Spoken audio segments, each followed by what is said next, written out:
말씀 또 같이 보면서 우리 또 은혜를 누리고자 하는데요. 오늘 본문 말씀은 요한일서 4장 우리 9절에서 10절 말씀입니다. 한 목소리로 같이 우리 영상을 보시면서 TV를 보시면서 같이 읽어봤으면 좋겠어요. 조금 긴데요. 우리 같이 한번 읽어보겠습니다. 시작. 하나님의 사랑이 우리에게 이렇게 나타난 바 되었으니 하나님이 우리 자기 독생자를 세상에 보내심은 그로 말미암아 우리를 살리려 하심이라. 사랑은 여기 있으니 우리가 하나님을 사랑한 것이 아니요 하나님이 우리를 사랑하사 우리 죄를 속하기 위하여 화목제물로 그 아들을 보내셨음이라. 아멘. 네, 오늘 이 말씀 본문 말씀을 이제 근거로 해서 제목은 이겁니다. 하나님을 믿어야 하는 이유. 여러분 오늘 하나님을 믿어야 하는 이유에 대해서 제가 함께 나눌 때 들으시고 정말 믿어야 되겠구나. 우리 또 이런 마음에 어떤 감동이 오시면 또 이 시간 우리 끝에 우리 가서 결단하는 또 시간 됐으면 좋겠고요. 또 계속해서 또 우리 하나님을 같이 믿는 우리 복된 우리 모든 사람들 되었으면 좋겠습니다. 숲속에 한 작은 집이 있었어요. 근데 그 집 앞에는 큰 호수가 있었습니다. 이 집으로 가려면 물론 돌아서 가는 길도 있지만 이 호수를 건너면 돼요. 한 겨울이었어요. 어떤 사람이 그 집에 가기 위해서 이 호수 앞에 섰는데 날이 추우니까 이 얼음이 꽁꽁 얼었겠지 생각을 하고 자신 있게 건너기 시작했어요. 이 정도면 단단해서 끄떡없겠지? 그러면서 힘차게 호수를 건너갔는데 그만 호수에 빠지고 말았어요. 왜냐하면 그 얼음은 살얼음이었기 때문입니다. 그리고 며칠이 지나 또 이 호수 앞에 또 다른 사람이 서 있었습니다. 근데 그동안 호수에 이 얼음이 꽁꽁 얼었어요. 그러나 이 사람은요, 의심이 많은 사람이었습니다. 그래서 호수가 꽁꽁 얼었음에도 불구하고 건너가는데 너무 조심스럽게 건너가는 거예요. 혹시 얼음이 깨지면 어떡하지? 나 빠지면 어떡하지? 무서워 이러면서 그렇게 20분이면 건널 수 있는 그 호수를요 무려 1시간에 걸려서 건넜습니다. 그런데 이 사람이 아무리 의심하고 걱정했지만 호수는 깨지지 않았어요. 무사히 건널 수 있었습니다. 여러분 이 이야기를 들으면서 여러분은 어떤 생각이 드십니까? 이 이야기는 간단한 이야기지만 우리에게 매우 중요한 것을 가르쳐주고 있어요.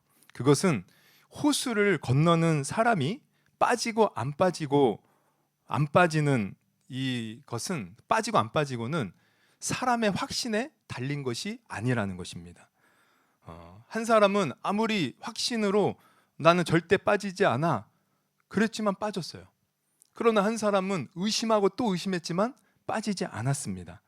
결국 중요한 것은 호수의 상태임을 우리가 알 수 있는 것이죠. 내가 확신하고 의심하고 이게 중요한 것이 아니라 내가 발 딛고 있는 이 호수의 얼음이 얼마나 단단하느냐에 따라서 우리는 안전하게 건널 수 있다는 것이에요. 여러분, 우리가 이 세상을 사는 우리들의 모습을 보면 우리는 모든 사람들이 사실 모든 이 믿는 것이 있어요. 믿는 것. 특별히 우리가 믿는 것 하면 이제 종교를 생각하죠. 근데 종교를 봐도요. 제가 찾아보니까 전 세계 인구 중 약 80%가 다 종교를 가지고 있다고 하더라고요. 근데 이제 우리나라는 좀 다릅니다. 우리나라는 종교를 가진 사람이 한 몇 퍼센트 될까요? 전체 인구의 몇 퍼센트 될 것 같아요? 대략 50%가 넘을까요? 안 넘을까요? 자, 넘는다.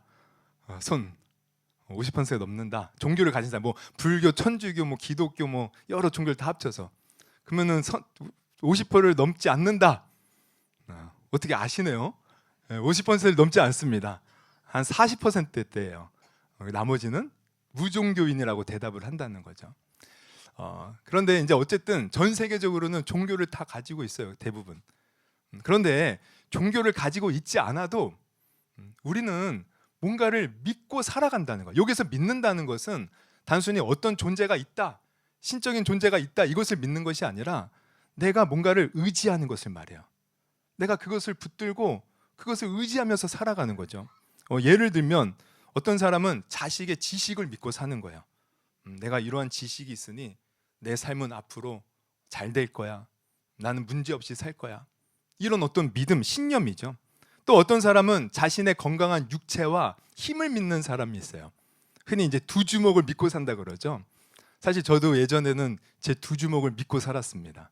제가 모태 신앙으로 거의 교회에서 자라다시피 했는데 이제 그 20대 이제 들어서면서 여러 가지 일들을 겪으며 제가 군대에 전역할 때 그런 마음을 가졌어요. 이 세상 믿을 것 아무것도 없다. 신도 존재하지 않는다. 나는 오직 내 두 주먹만 믿고 살겠다. 건강하니 열심히 살면 되겠지. 이런 마음으로 살았어요. 그래서 여러분 주경야독이라고 들어보셨죠? 낮에는 정말 열심히 일했습니다. 그리고 저녁에는 이제 가정 형편이 어려워서 낮에는 일하고 저녁에는 이제 원래는 제가 일반 대학교를 다녔는데 사이버 대학교로 편입을 하고 사이버 대학으로 공부를 했어요. 그러면서 정말 열심히 살았습니다. 열심히 살았는데 나중에 깨닫는 건 뭐냐면 내가 열심히 한다고 되는 것이 아니구나. 이걸 깨달았어요. 어쨌든 사람들은 또 자기의 이 두 주먹, 자기의 건강한 육체를 믿고 사는 사람도 있다는 거죠. 또 어떤 사람은 부모의 든든한 배경이나 또 부모가 물려준 이 재산을 또 믿고 살아가는 사람도 있어요. 아무튼 이 세상은요, 종교를 믿기도 하지만 종교 말고도 자기의 나름대로 신념을 가지고 있고 또 그것을 믿고 산다는 거예요. 그런데 우리는 한 번쯤 진지하게 생각해 봐야 됩니다. 내가 믿고 있는 그것이, 내가 의지하고 붙들고 있는 그것이 과연 나의 삶을 보장해 주는가? 보장해 주는가? 보장하니까 갑자기 보험이 떠오르네. 보험. 여러분, 우리도 보험을 들어도 뭔가 보장이 좋은 것 들잖아요. 그러니까 우리가 믿고 있는 이것이 과연 나를 얼마나 보장해 주는가? 과연 이 모든 것들이 내 평생의 인생을 맡기기에 정말 안전한가? 그리고 나아가 내 영혼의 문제, 이 사후의 문제. 여러분, 우리 인간은요 특별합니다. 다른 동물은 종교심이 없어요. 근데 우리는 다 종교심이 있어요. 보면 그러니까 이게 뭘 말하냐면 사실 영혼이 있다는 것이거든요. 근데 영혼이 우리가 육체가 끝난 날에 어떻게 될 것인가? 내가 믿고 있고 내 믿고 붙들고 있는 이것이 나의 영혼 사후의 문제까지도 보장해 주는가? 여러분, 우리는 생각해 봐야 한다는 것입니다. 왜냐하면 앞서 이야기에서도 봤지만 우리가 아무리 확신을 가지고 열심히 살아도 그것이 때로는 살얼음일 수도 있다는 거야. 살얼음이라면 내가 그것에 빠져서 죽을 수도 있다는 거죠. 그러나 반대로 내가 비록 세상에서 좀 부족해도 가진 것이 없어도 남들처럼 뭐 대단한 것이 없어도 내가 믿고 있는 그것이 단단한 얼음이라면 우리는 영원히 안전한 또 내가 영원히 잘 되는 이 보장을 받을 수 있다는 거예요. 따라서 우리는 내가 믿고 의지하는 것이 과연 진짜 안전한 것인지, 진짜 내 삶을 끝까지 책임져 줄 것인지를 늘 진지하게 생각해 봐야 돼요. 여러분, 한번 인생을 살아오면서 생각해 보셨습니까? 생각하지 않으면 우리가 나중에 큰 후회를 하는 일들이 기필코 반드시 벌어진다는 거예요. 어떤 이제 그 큰 교회 여자 전도사님이 이제 말씀하신 건데요. 그 이제 여자 전도사님이 살던 그 아파트에 이제 자기 이렇게 올라가는 길에 이제 몇 층인지 뭐 한 이제 보니까 이제 그 밑에 층인가 이제 할머니가 계시는데 그 할머니를 가만히 보니까 13평 아파트인데 안방과 주방을 세를 주고 자기는 작은 방에서 이제 사시는 거예요. 보니까 혼자 살아요. 찾아오는 가족들도 없어요. 보니까 너무 외로워 보이는 거죠. 그래서 추석 이제 명절 때 이 할머니를 전도도 할 겸 그래서 선물을 가지고 한번 방문을 했대요. 그래서 이제 얘기를 하는데 이 할머니가 얘기하기를 자기에게는 자녀가 셋이 있는데 다 대단하다는 겁니다. 장남은 대학 교수고 둘째는 어떤 모 은행의 이제 지점장이고 또 셋째는 딸인데 그 사이가 대단한 사람이라는 거예요. 그래서 와, 참 대단한 자녀들을 두어서 좋으시겠어요. 그러면서 이제 물어보는 거죠. 그런데 자녀들이 좀처럼 집에 찾아오는 것 같지가 않네요. 그제서야 이 할머니가 눈물을 이렇게 글썽이면서 자기 삶을 고백을 하더래요. 자기가 사실 20대 후반에 남편을 먼저 보냈다는 거죠. 그러면서 이 자녀들만 바라보고 고생하면서 자녀들을 키웠다는 거예요. 근데 이제 자녀들이 크고 하나하나 분가해 나가면서 혼자가 되었는데 어느 순간부터 자녀들이 바쁘다는 핑계로 자기를 찾아오지 않는다는 거죠. 그래서 자기는 늘 이렇게 혼자라는 거예요. 그래서 이제 남겨진 것은 세월의 흔적인 주름살과 마음의 고통, 실망, 그리고 좌절뿐이라는 것입니다. 사실 자녀가 전부인 줄 알았대요. 그런데 그 배신감은 이루 말할 수가 없었다는 거예요. 이 전도사님이 이 얘기를 듣고 같이 울어주고, 그리고 교회 한번 나와보세요. 하나님 믿으면 좋아요. 그래서 이 할머님이 그때부터 교회를 다니기 시작했는데 한 1년이 지난 후에 이렇게 또 우연히 이제 지나가면서 만났대요. 그랬더니 이 할머님이 와 반가워하면서 이렇게 얘기하더라는 거예요. 전도사님, 사실 저는 자녀들 때문에 자살하고 싶은 마음이 컸는데 이렇게 전도사님 덕에 예수님을 믿고 그러고 나니 마음이 평안하고 너무 좋습니다. 전도사님 감사합니다. 여러분, 아마 이 할머니는 남편을 잃고 자녀들만 바라보면서 자녀들만 잘 키우면 내 삶이 좋아질 것이라는 믿음이 있었을 거예요. 그러나 그 믿음은 살 얼음이었던 거죠. 또 어떤 책을 보니까 이런 얘기도 있어요. 40대 중반 정도의 한 남성이었습니다. 그는 중소기업을 운영하고 있는 사람으로 매우 성실하고 책임감 있는 사람이었습니다. 가정을 돌보는 데 있어서도 아버지로서, 남편으로서 아주 전혀 손색이 없는 가장이었어요. 그런 그에게는 하나의 소신이 있었어요. 뭐냐면 신체 건강하게 태어나서 한 남자가 최선을 다해 살면 남자로서 책임감 있게 자신의 삶을 꾸려나갈 수 있고 또 사회인으로서 능력을 갖출 수 있다고 확신한 거예요.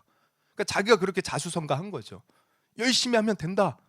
그래서 이 사람은 지나가다가 아니 사지 멀쩡한데 구걸하는 사람이 있으면 아유 저 게으른 사람 열심히 하면 되는데, 그래서 절대로 돈이 있어도 도와주지 않았다는 거야. 그의 마음에는 저 사람은 게으르고 나태했기 때문에 저렇게 구걸하고 있다고 생각한 거죠. 그러던 어느 날 IMF가 터졌습니다. 그 사람은 여전히 성실하게 최선을 다해서 일했는데 그만 본의 아니게 회사가 줄줄이 부도날 때 그의 회사도 부도가 났고 집에는 빨간 딱지가 붙기 시작했어요. 여러분 빨간 딱지 붙은 거 한번 본 적 있나요? 저는 경험해 보진 않았는데 제가 아는 어떤 집사님 집에 갔을 때 정말 빨간 딱지 붙어 있더라고요. 그래서 이게 뭐냐고 그랬더니 그래요. 뭐 이렇게 빚을 이제 제대로 갚지 못해서 이거 뭐라 그러죠? 압류 이게 들어온 거라고. 저는 그때 처음 봤습니다.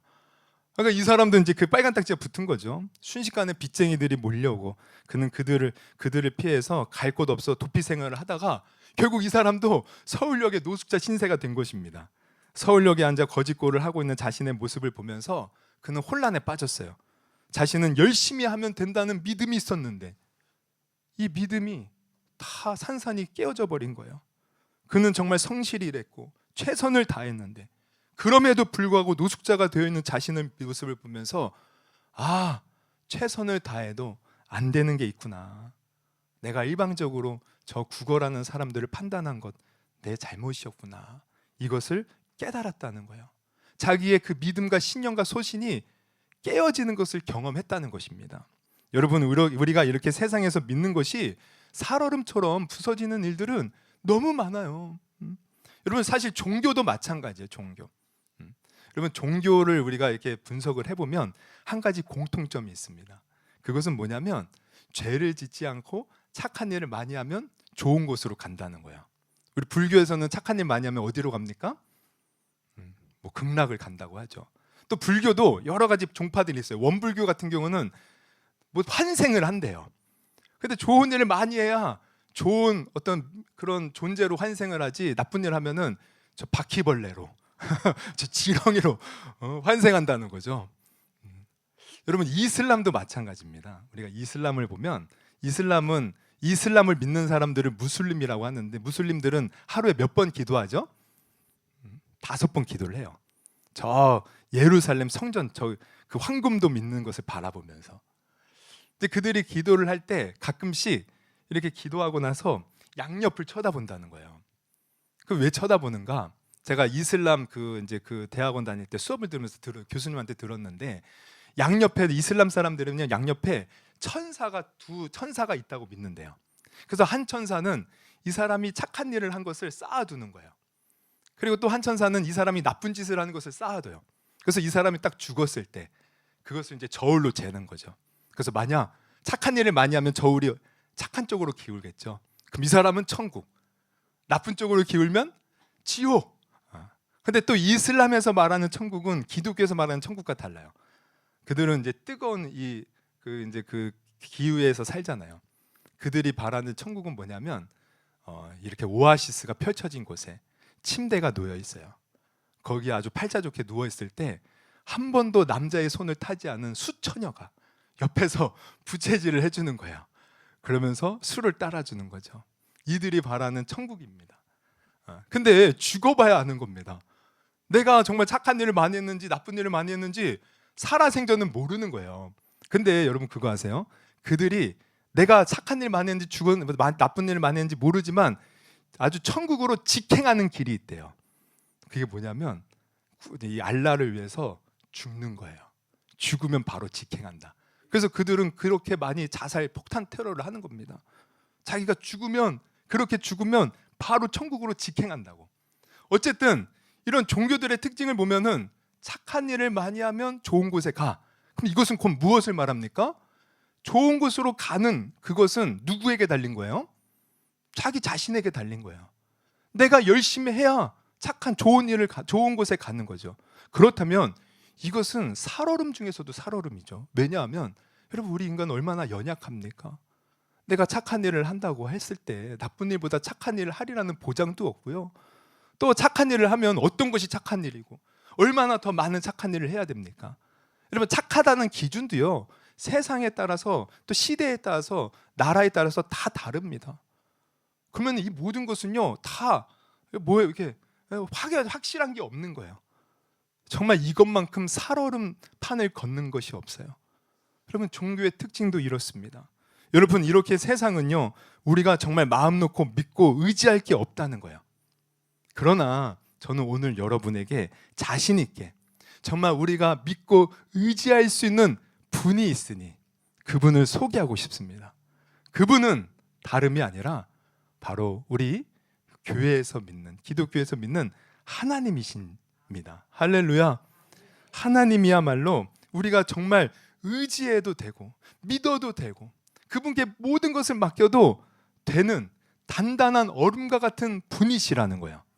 오늘 이제 지금서부터 그 이유를 좀 간단하게 이제 얘기를 하고 마치려고 하는데 오늘 얘기를 들으시고 정말 우리가 세상의 헛된 것, 살얼음 같은 것을 의지하지 마시고 하나님을 의지하고 하나님을 믿고 그래서 하나님에서 복을 받을 수 있는 저와 여러분이 되기를 주님의 이름으로 축원합니다. 할렐루야. 제가 우리 김하영 성도님이 안 보였는데 저기 계셨네요.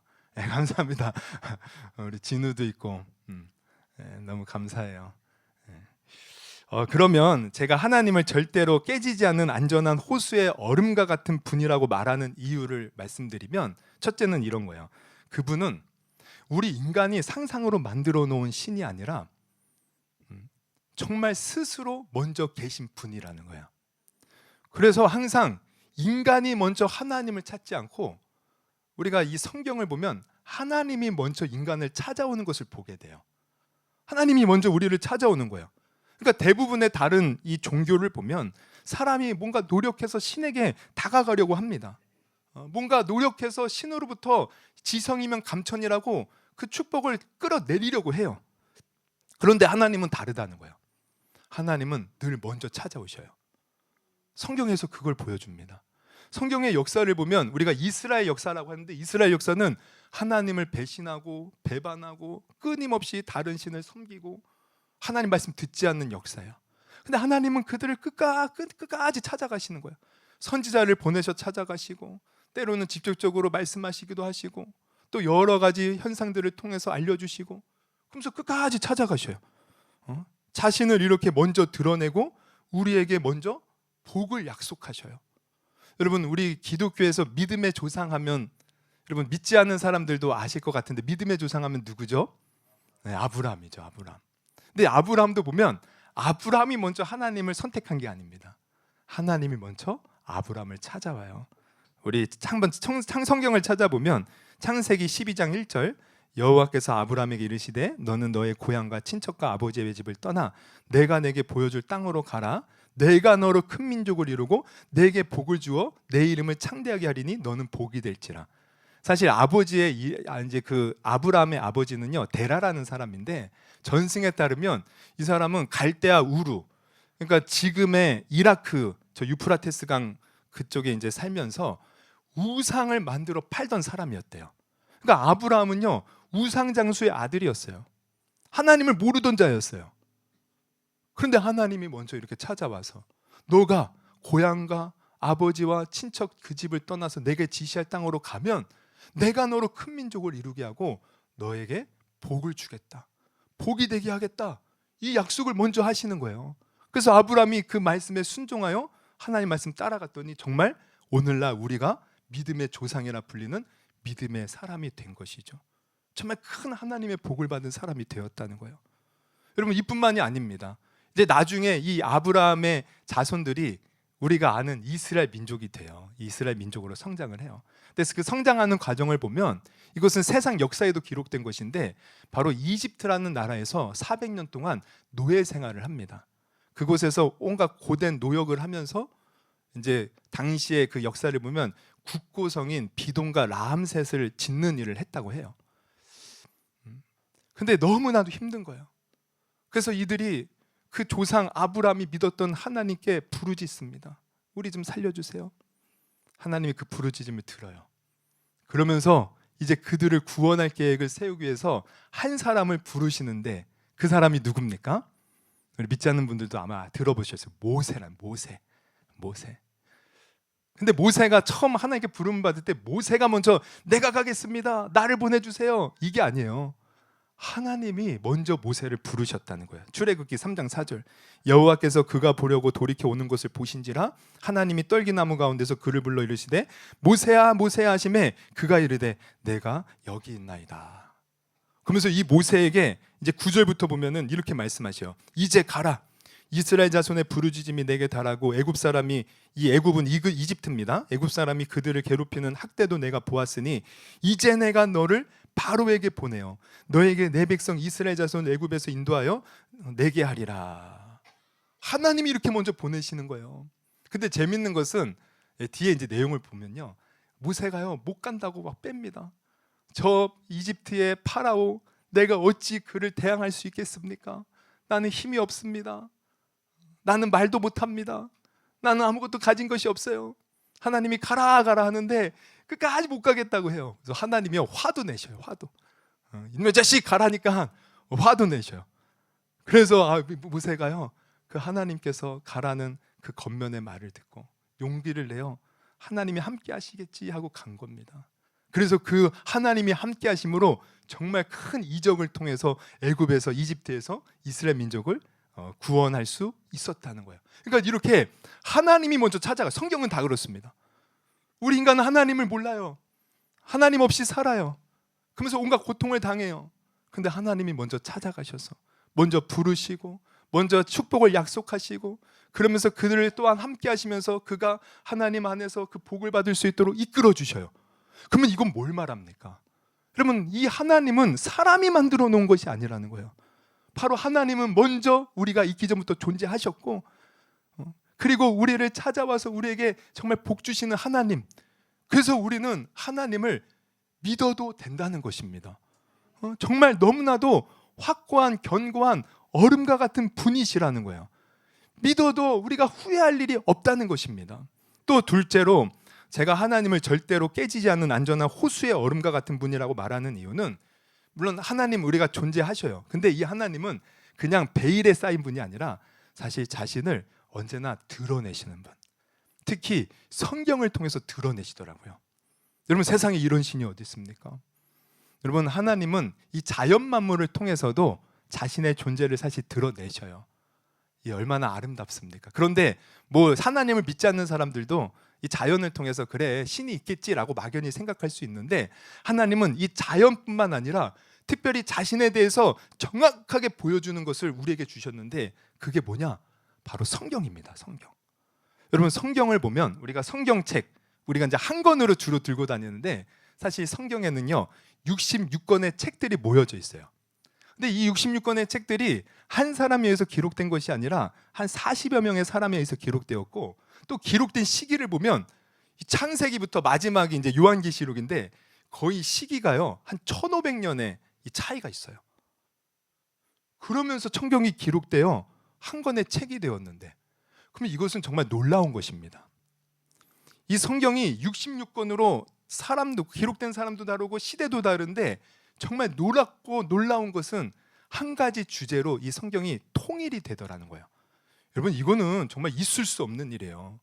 왜냐하면 여러분 보세요. 시대를 우리가 생각해 보면, 여러분 시대가 바뀌면 세상이 바뀝니다. 우리의 생각도 바뀌어요. 여러분 지금 이 시대도 마찬가지죠. 우리가 같이 사는데도요, 우리 그런 말 하죠. 세대 차이 난다. 얼마나 이 세대 간에 뭐 고작 10년, 20년 지났는데도 생각하는 게 다르고, 심지어는요 말하는 것도 달라져요. 여러분 우리 초등학생들을 우리 키우는 분은 아시겠지만, 초등학생들이 쓰는 언어들을 보면요 막 각종 신조어들이 있습니다. 여러분 한번 얼마나 초등학생들의 신조어를 아는지 한번 테스트해 볼게요. 제가 한번 물어볼 테니까 한번 대답해 보십시오. 여러분 이 초등학생들이 쓰는 이제 대표적인 신조어인데, 핵노잼 무슨 뜻인지 아십니까? 핵노잼. 아, 아시네. 역시 초등학생을 키우니까. 핵노잼. 아주 너무 재미없다는 거예요. 그럼 이 말은 아샤, 밤샤. 이건 뭡니까? 아샤, 밤샤. 아침에 하는 샤워, 밤에 하는 샤워. 이게 아샤, 밤샤래요. 그러면 생선은 뭐예요? 생선. 예. 아, 잘하시네. 생파는 생일 파티. 그러면 마지막으로 하나 더, 스라벨. 스라벨은 뭡니까? 이거 좀 영어인데요. 스터디 앤 라이프 밸런스입니다. 스라벨. 그래서 공부와 어떤 삶의 균형을 가져야 된다. 뭐 이런 말이래요. 여러분 이거 외에도요 정말 우리가 모르는 신조어들 많습니다. 아니 세대가 이렇게 몇 년 차이가 나도요 세대 차이를 느낀단 말이에요. 근데 우리가 역사를 보면 얼마나 많은 시간들이 지났어요. 우리가 역사도 봐도요 정말 이 세대 차이뿐만 아니라 역사 흘러가는 역사 속에 수많은 나라가 생겼다 없어지고, 또 종교도요 생겼다 사라지기도 했어요. 그러한 시대 속의 변화 속에서 성경은 희한하게도 1500년에 걸쳐서 40여 명에 의해서 기록되었음에도 불구하고 하나의 통일, 주제로 통일이 되더라는 거예요. 아니 어떻게 이런 일이 벌어질 수 있는가? 근데 그 주제가 뭐냐면 이겁니다. 하나님이 이 세상을 창조하셨어요. 그때 인간도 만드셨어요. 근데 인간이 하나님의 말씀을 듣지 않고 타락하는 겁니다. 온갖 죄로 말미암아 고통과 저주가 찾아와요. 전쟁이 일어나요. 하나님은 이들의 아픔과 고통을 보시고 불쌍히 여기셔서 구원할 계획을 사실 처음부터 갖고 계셨는데, 이제 이 구원을요 예수님을 통해서 완성하시는 거예요. 로마 시대 예수님을 보내셔서 우리를 대신하여 십자가에 달려 죽게 하심으로 그 일을 이루셔요. 그리고 예수님이 부활하셔서 이제 승천을 하늘로 올라가시죠. 그리고 내가 다시 오면 이 세상의 모든 악을 심판하고 이 세상의 새 하늘 새 땅 천국을 완성하겠다 약속하신, 그리고 그것이 이루어지는 것까지, 이게 창세기부터 요한계시록까지 쭉 통일을 이루면서 쭉 이어지더라는 거죠. 아니 어떻게 이런 일이 벌어질 수 있습니까? 그것은 다른 게 아니에요. 사실 성경은 사람이 물론 기록했지만 하나님이 그 사람의 생각과 마음을 움직이시고 감동시키셔서, 그래서 하나님을 기록할 수 있도록 만드신 겁니다. 그러하기에 성경은 이렇게 통일을 이룬다는 거죠. 우리는 이 성경을 통해서 하나님을 알 수 있는 거예요. 여러분 하나님은 그냥 막연한 분이 아닙니다. 우리가 그냥 상상 속에서 지어내어서 내 마음대로 믿는 신이 아니에요. 하나님은 성경을 통해서 자신을 드러내셨고 자신의 뜻을 알려주셨고 당신의 구원 계획들을 다 알려주고 계셔요. 그러니 이게 얼마나 든든합니까? 여러분 우리가 논문을 써도요 다 자료 근거가 있어야 돼요. 그냥 막연하게 내 생각 쓰면 안 돼요. 내가 그렇게 주장하는 바에 대한 근거들을 제시해야 돼요. 그래야 좋은 논문입니다. 안 그러면요 논문 통과되지도 않습니다.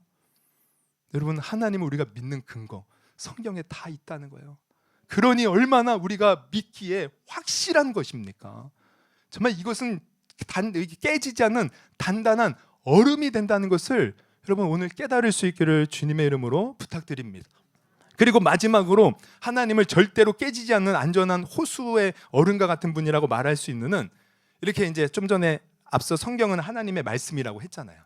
근데 이 말씀 성경을 보니까 하나님이 우리를 너무나도 사랑하신다는 거예요. 사랑하신다는 거. 여러분, 이스라엘의 민족이 하나님을 이렇게 생각하는 그 개념은 심판의 하나님, 무서운 하나님이었어요. 그래서 그 하나님 앞에 어떻게든 심판받지 않고 잘 살려고 벌벌 떨면서 그들 하나님이 주신 율법을 철저히 지켰는데 그들이 사실 오해한 겁니다.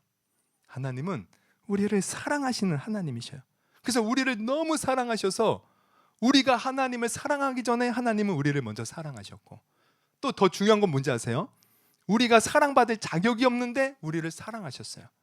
그리고 그 사랑을 확증해 보이기 위해서 예수님을 이 땅에 보내셔서 우리를 위해 죽게 하셨다는 거예요. 우리 한번 성경 말씀, 오늘 본문이 그걸 보여주죠. 요한일서 4장 9절에서 10절 하나님의, 우리 한번 같이 한번 읽어보겠습니다. 하나님의 사랑이 우리에게 우리 이제 이렇게 좀만 더 나타난 가면 바 돼요. 되었으니 하나님이 자기의 독생자를 세상에 보내심은 그로 말미암아 우리를 살리려 하심이라. 사랑은 여기 있으니 우리가 하나님을 사랑한 것이 아니요 하나님이 우리를 사랑하사 우리 죄를 속하기 위하여 화목제물로 그 아들을 보내셨음이라. 하나님이 먼저 우리를 사랑하셨대요.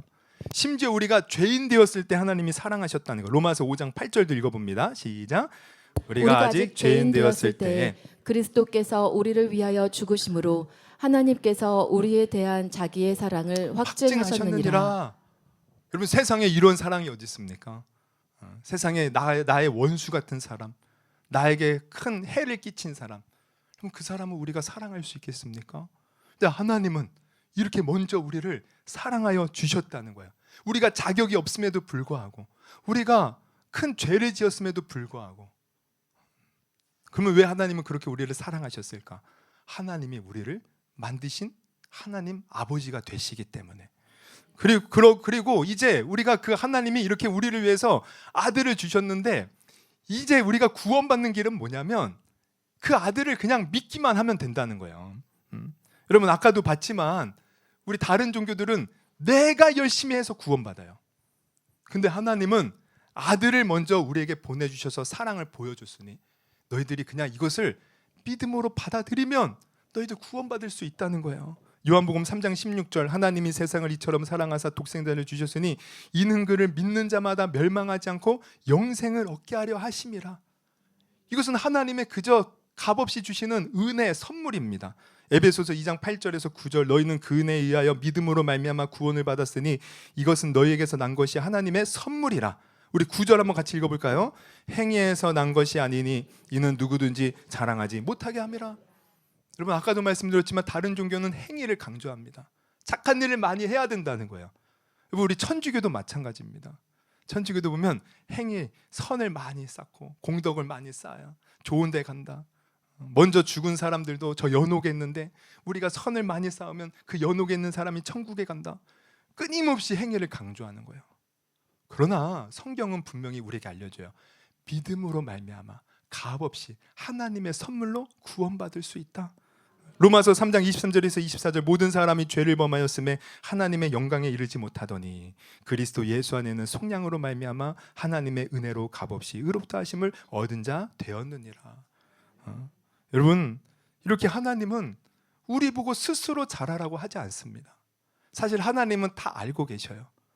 우리가 하나님을 떠나서 내 생각대로 내 마음대로 사는 하나님 앞에 너무나도 연약한 자들이라는 것. 그리고 여러분, 솔직히 우리가 죄인 하면 세상 믿지 않는 사람들은 기분 나빠하죠. 근데 우리가 죄인이라고 말하는 결정적인 이유가 뭔지 아십니까? 우리가 겉으로 뭐 큰 죄를 지어서 감옥에 가지 않았을지라도, 여러분, 우리 그런 말 하잖아요. 털어서 먼지 나오지 않는 사람이 없다고. 여러분, 사실 우리의 속마음을 보면 어떻습니까? 예수님이 그런 말씀을 하셨거든요. 너희가 실제로 살인을 하지 않아도 마음속에 누군가를 미워하고 저주하고 욕하면 살인한 것과 똑같다.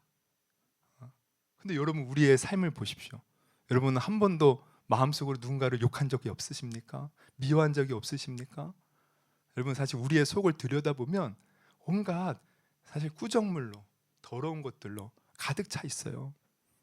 그래서 만약에 우리가 엑스레이를 찍듯이, 지금 이 엑스레이 같은 기기가 있어서 엑스레이를 찍듯이 여러분의 마음을 찍는다. 그러면 당당하게 내 마음 찍어보십시오 할 분 계십니까? 여러분 아마 다 도망가실 거예요. 내 마음이 막 드러나면 지금 이 앞에서 갑자기 컴퓨터에 딱 뭔가 잭을 꽂아가지고 컴퓨터에서 내 마음의 그 모든 생각들과 마음들과 했던 행동들이 다 이렇게 나온다면 여러분 우리 다 도망갈 겁니다. 뭘 보여줘요? 우리가 사실 하나님 앞에 서면 다 그만큼 죄인이라는 거예요. 근데 하나님은 이것을 너무나도 잘 알고 계셔요. 그러니까 다른 종교는 이것을 모르니까 스스로 열심히 노력해봐라. 우리가 노력한다고 착한 사람이 되는 게 아니잖아요. 우리가 노력한다고 내가 정말 잘 살고 싶어도 잘 사는 게 아니잖아요. 여러분 하나님은 아신다는 거예요. 그래서 하나님은 우리에게 이렇게 말씀하시는 거죠. 네가 잘해서 되는 게 아니다. 나는 다 안다. 너의 연약함을 알고 너의 부족함을 알고 네가 얼마나 큰 죄인인 것도 안다. 내 스스로 잘할 수 없다는 것도 안다. 스스로 죄의 문제를 해결할 수 없는 것도 안다. 그래서 내가 대신 너를 위해서 아들 예수를 보냈고 너를 위해서 십자가에서 대신 죽게 했고 너를 위해서 피 흘리게 했다. 그러니 너는 그저 나만 믿고 따르면 된다. 여러분 이게 하나님이 우리에게 초청하시는 말씀이에요. 그러니 이 하나님을 믿는 것이 얼마나 견고한 얼음과 같습니까? 하나님은 그 위대한 하나님은 우리에게 잘해보라고 우리에게 맡기는 것이 아니라 우리가 그분을 믿고 맡기면 그분이 우리의 삶을 책임져 주시겠다는 거야. 여러분 이런 하나님이십니다. 세상에 이런 신이 어디 있겠습니까? 그래서 우리가 하나님을 믿으면요 정말 좋은 일들이 너무 많이 있어요. 먼저 우리 하나님이 우리를 늘 지키시고 보호하시고 함께 해주신대요. 그리고 그 하나님이 우리가 세상에서 사는 동안에 어려움을 당해도 넉넉히 이길 힘을 주신대요. 그리고 이게 제가 제일 좋아하는 건데 하나님을 믿으면 마음의 평안과 기쁨이 임합니다. 저도 20대 때 혼자 내 주먹만 믿고 살겠다고 했을 때는요 항상 마음이 고통스러웠어요. 사실 늘 사는 것이 왜 살아야 될지 이유를 알지 못하는데 허무함과 공허함 속에서 앞이 미래가 막막하기에 그저 막 괴로움 속에서 막 몸부림치면서 살았어요. 정말 그 괴로움을 어찌 해볼 수 없어서 밤새 울면서 지낸 적도 많이 있습니다. 그런데 주님을 딱 만나는 순간 마치 제가요 아기가 엄마 품에서 젖을 빨면서 새근새근 잠들어 있는 모습을 상상해 보십시오. 제가 그걸 느꼈어요. 하나님을 믿고 나서 얼마나 마음에 평안이 임하는지. 근데 이것은 저만의 경험이 아니라 또 어떤 이렇게 우리 성도들 보면요 아 목사님 교회에 나오니까 마음이 평안해졌어 이런 분이 있습니다. 그렇게 전에는 걱정과 근심이 많았는데 아 그냥 나도 모르겠어요 왜 마음이 편한지. 그래요. 왜 그렇습니까? 하나님의 은혜가 임했기 때문이에요. 할렐루야. 그리고 또 중요한 것은 뭐냐면 우리가 인생의 의미를 하나님 안에서 깨닫게 되고 또 나아가 아까도 말씀드렸지만 내가 죽으면 어떻게 될지 모릅니다. 물론 어떤 사람들은 죽어봐야 알지. 네가 지옥 가봤어? 제가 전도하다가 예수 믿고 천국 가세요 그랬더니 천국 가봤어? 지옥 봤어? 막 이러더라고요. 물론 안 봤지만 제가 아까도 말했죠. 예수 믿고 마음에 평안이 임하니까 야 이게 천국이구나. 천국이 정말 이겠구나 이게 느껴지더라고요. 그리고 분명히 성경을 보니까 천국과 지옥이 있다는 거예요. 그러면 여러분 봐요. 사실 죽어봐야 알지. 그러면서 못 믿겠다고 하는 것은 이게 얼마나 어리석은 일입니까? 여러분 우리가 보험 아까도 보험 얘기했지만 보험 드는데 아니 미래에 뭔가 암이 걸릴 것 같고 무슨 교통사고 날 것 같으니까 일단 보험에 드는 거 아니에요. 만약에 천국이지 어디 있어 이런 논리로 따진다면 내가 무슨 사고 나겠어? 그런 보험 안 들어도 돼? 내가 뭐 교통사고 나겠어? 내가 암 걸리겠어? 왜 자꾸 나한테 그런 걸 하라 그래? 이러면서 안 할 수도 있어요. 근데 대부분 사람들 다 보험 들잖아요. 왜? 미래를 모르니까. 여러분 천국과 지옥 성경이 가르쳐 주는데 무슨 배짱으로 나 천국 없어 지옥 없어 이러겠습니까? 물론 내 이성적으로는 믿어지지 않아도 그럼 보험을 들듯이 믿어 보십시오. 그래서 죽었는데 정말 천국이 있으면 얼마나 귀한 것입니까? 여러분 그러므로 성경은요 하나님에 대해서 이렇게 알려주고 있고 하나님은 우리를 사랑하사 좋은 곳으로 주시겠다고 약속하고 있어요. 그러니 이 하나님 우리가 믿어도 된다는 것입니다. 너무나도 견고한 얼음과 같은 분이시라는 거예요. 그러므로 여러분 저는 오늘 교회에 초청돼 오신 분들이 정말 하나님을 믿었으면 좋겠습니다. 이 하나님이 견고한 반석으로서 정말 우리에게 결코 실망시키지 않고 그분을 믿고 따르고 의지하는 자의 모든 삶을 책임져 주실 것이에요. 여러분 정말 이 하나님을 믿어보시지 않겠습니까? 그럼 우리 믿고자 하시는 분들은 한번 두 눈을 감고 우리가 한번 그 하나님을 내 마음에 영접하고 초청하는 기도를 했으면 좋겠어요. 우리 한번 마음을 열고 한번 제 기도를 따라했으면 좋겠습니다. 우리 같이 따라해 볼까요? 하나님께서 저를 이토록 사랑하시는 줄 오늘 말씀을 통해 알게 되었습니다. 저는 하나님을 떠나 마음대로 살았던 죄인입니다. 그러나 예수님께서 십자가에서 피 흘려 죽으심으로 저의 모든 죄를 용서해 주신 줄 믿습니다. 나의 구원자 예수님을 마음에 영접하오니 이제 하나님의 자녀가 되어 하나님이 주시는 영원한 복을 누리게 하옵소서. 앞으로 하나님을 잘 믿는 천국 백성 되게 하옵소서. 예수님의 이름으로 기도합니다. 아멘. 여러분이 만약 오늘 진심으로 영접 기도를 했다면 우리 하나님이 지금 우리 안에 임하신 줄 믿습니다. 그래서 너는 내 자녀라고 내 아들이라고 인치신 줄 믿습니다.